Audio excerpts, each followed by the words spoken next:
Good morning, class. This morning I'm going to read to you one of my favorite books, part 1 of Professor Wormbug and the Search for the Zipperump-a-Zoo by Mercer Mayer. Let's take a look and see if the cover is a continuation.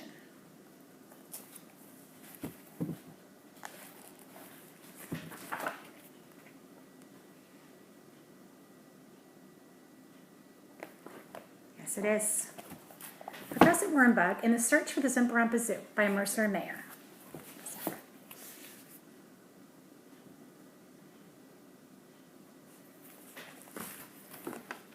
Mercer Mayer writes the little critter books. Professor Wormbug in the Search for the Zipperump-a-Zoo.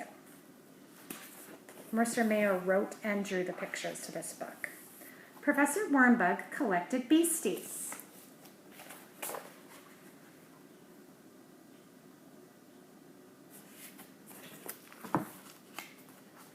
That's a Fido Lagump. He had every beast from A to Y, but his collection was incomplete. There was no Zipperump-a-Zoo in the place marked Z for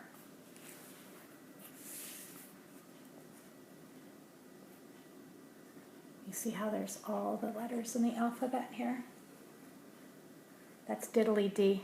I'm going to hold this up so you can see it. Do you see the place for Z, where Zipperump-a-Zoo should be?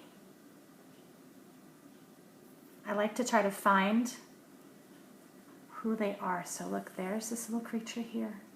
And you look and you try to find it. Do you see him? Little laugh.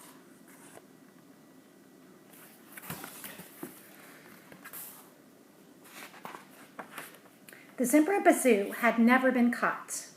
Without further ado, Professor Wormbug decided to catch one. He dug a pit, both deep and wide.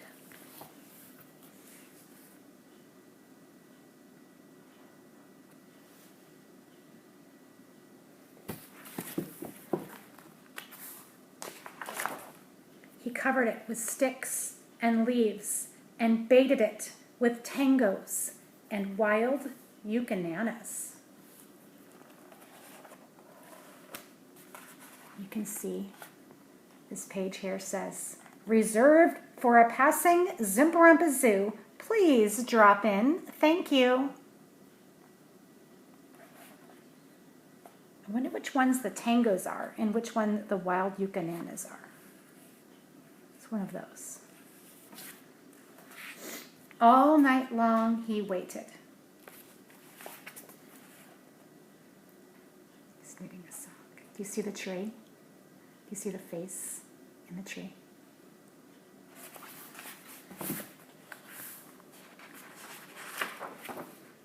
In the early morning, a loud crash woke him from his sleep.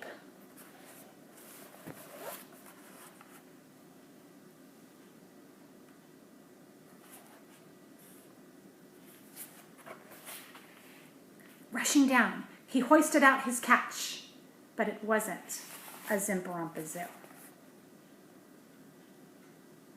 I'm going to open this so that you can see that on the bottom, the Huffalagump has got his sock. And he's fighting with this little rat. Perhaps the Zipperump-a-Zoo can be found in the sea, thought the professor. With baited hook, he set out in a motorboat. And this page has so many words written on it that I like to try to see if I can read all of them. Okay, at the top it says,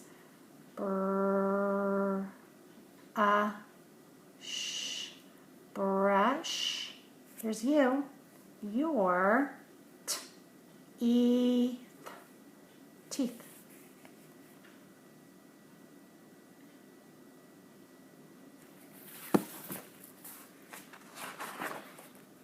First, he caught a big blow-fat glowfish, but he already had one, so he let it go.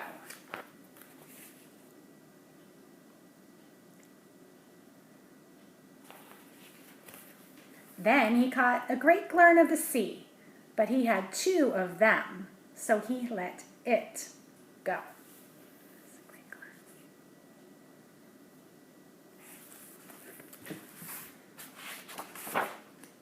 Then something deep under the sea took hold of his line. "This must be a Zipperump-a-Zoo!" cried Professor Wormbug. "How fierce it is!" Oh, do you think he's got one? So many things here at the top. What does that one say? It says, wash your hands and feet. Use soap. And here in the front it says, there's some worms. Where are they? There's worms in a can. And it says, we are the best. Expert fishing worms, guaranteed by Island Joe.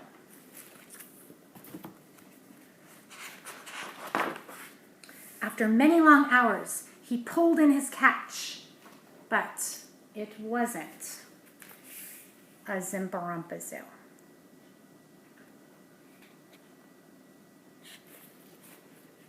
Perhaps Zipperump-a-Zoos fly through the air, thought Professor Wormbug, and he disguised himself as a feathered croonie.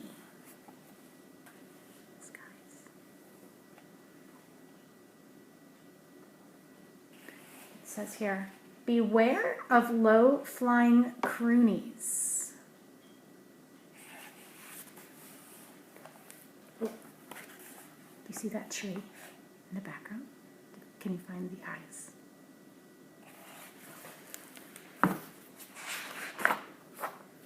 Dangling from a bunch of balloons, he rose rapidly into the sky.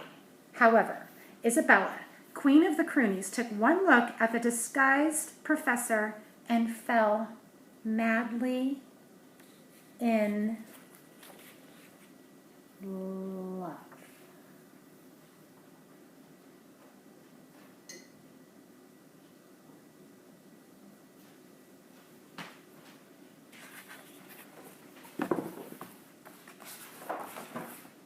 She took him home to her nest to live happily ever after. Luckily for Professor Wormbug, a storm was brewing. And this says, nest is where the heart is. Bless this nest. And this says, wanted, the Jamie Corrin Kid. I wonder who that is. And then here it says, roses are red, and then he's scratching it out. He doesn't like what he wrote. And this says, is his. And so that must be hers. And this one says, nest, sweet nest. Right. Do you think he's going to catch one? I wonder where the Zipperump-a-Zoo lives. We will continue reading this book tomorrow to find out, will he catch a Zipperump-a-Zoo? Until tomorrow.